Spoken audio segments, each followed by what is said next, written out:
In this video, we're going to take a look at how ActiveState can help make your AI agents more secure. This video will look at an integration with the Windsurf Cascade agent. In this example, we're only going to have one component in our requirements.txt. We're looking specifically at cryptography version 38.0.1. And we're going to have some pretty simple boilerplate code for that component. We're going to use the skill secure to enable this interaction. The first thing that this skill is going to do is ask to run the main.py file. We want to make sure that everything is working before any changes are made. Next, it asks to read the requirements.txt file and check each component against the ActiveState Curated Catalog for known CVEs. We can see here that cryptography 38.0.1 has a total of 13 CVEs, the most severe of which is a high CVE.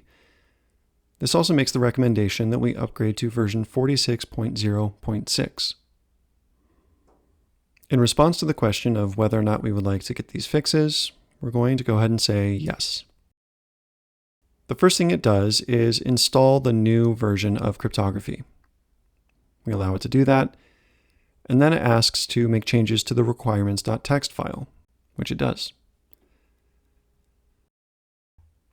Next, it asks to run the main.py file another time to make sure that things are still operating as expected. And finally, it gives us a summary of what has changed, reflecting the CVE-free version of our program.